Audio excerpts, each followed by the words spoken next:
They have another one just come out. I just might as well watch it.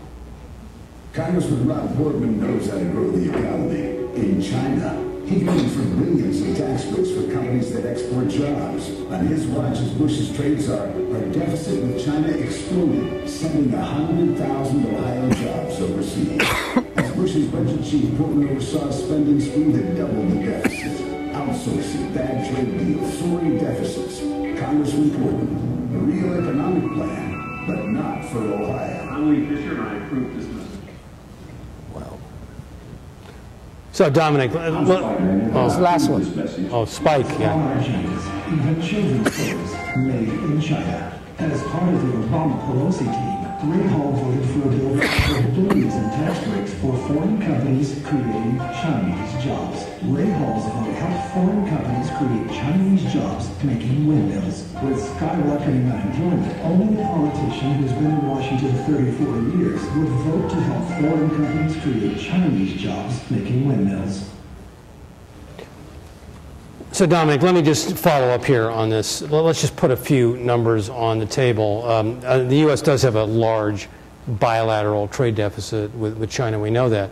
But I've done the math. Last year, we had bilateral trade deficits with 89 other countries. So we have a multilateral problem that's an outgrowth of our inability to save.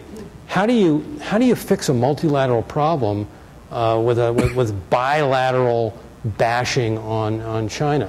Well, you can't fix it. You know, the biggest problem I think that in U.S. is we trying to simplify problems, and a good example would be, I mean, every time when you watch the newspaper, they talked about this major trade deficit between U.S. and China, and the next thing happened, let's say a senator would come up and then start talking about, well, there's $180 billion of trade deficit here between U.S. and China. That means that the Chinese government are making $180 billion from the United States. And next thing happened, we need to really ask the Chinese government to increase their currency, renminbi currency, by 40 to 50% so that we can equalize everything. And then the world will become a much better place to be, and there will be substantial amount of jobs available in the United States. It really doesn't work that way. The bilateral trade deficit worked 100 years ago, when one country exchanging goods to another. In today's global economy, with supply chains kind of like integrated in all different countries, goods that are assembled in China, many of the raw materials coming from other countries, and then with other, like gadgets made in Taiwan, Korea, India, and so forth, and eventually all come to China to be assembled. The dollar amount the Chinese earn in that assembly is only maybe 10% of the total components. But when you do this trade deficit count, bilateral trade deficit count, the entire gadget is being counted as from China, exporting from China to the United States. And those numbers, and I'm a CPA, if I were making this type of accounting, the SEC or the FASB would have just banned me for a license forever. But somehow economists will keep talking about this bilateral trade deficit and get away with it. And I think what U.S. need to do is you really need to have some senior leadership.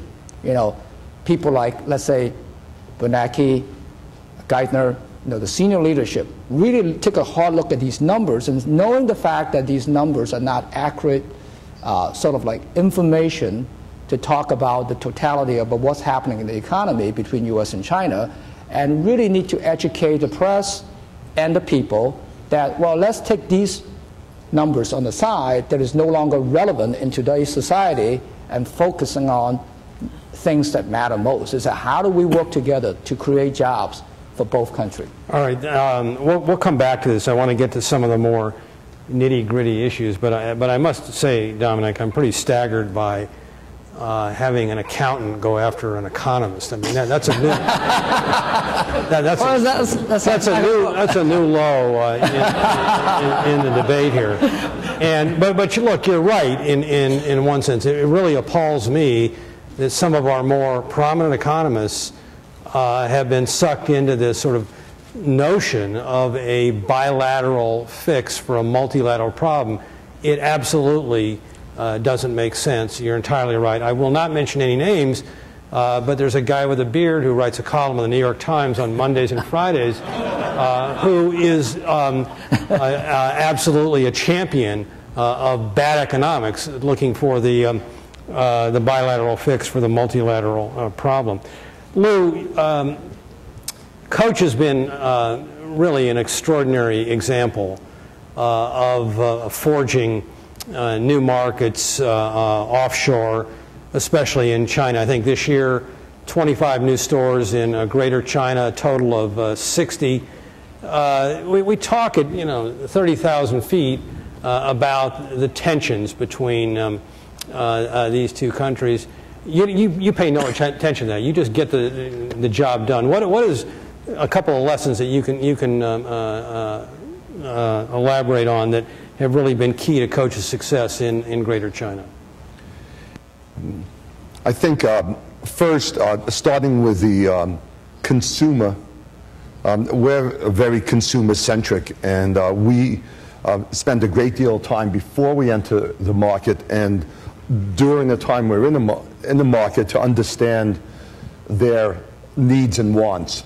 And we try to understand the values of the Chinese consumer and how we can best serve them with our product.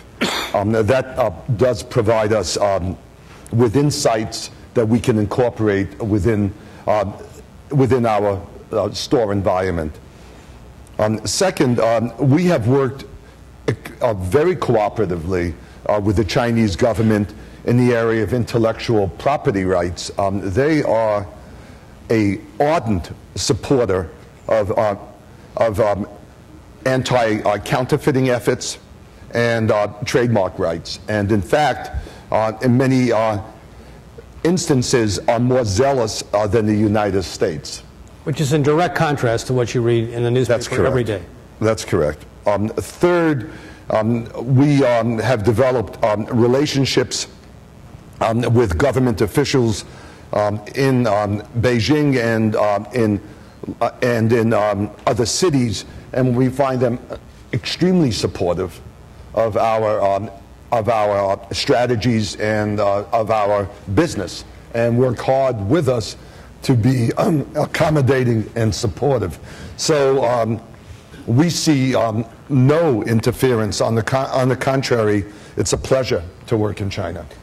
Can I just follow up on that IP issue you made, because I think it's so important in shaping the fabric of the debate that then goes on at the political level. The perception, of course, is the opposite of what a businessman like you, who's actually on the ground doing this, has just revealed. Can you give us some examples of the intellectual property issue and how you have worked proactively and successfully with the Chinese government on this issue from Coach's perspective? First, we have developed understandings with both local and national officials on the importance of protecting our intellectual property rights and how they actually provide jobs in China, because we both manufacture in China and we also sell in China, and we have almost 1,000 employees today in China. Second, we have worked to educate the customs departments and other investigators on the nuances of what an authentic product is and why they should support a product that can provide lasting quality that is made out of genuine materials. And third, we have employed a series of private local investigators across many cities who work in tandem with local government officials. And what we have found is that they are very willing to shut down factories immediately if they learn that they are making counterfeit products, and they actually do prosecute the heads of these factories, and they do not reopen.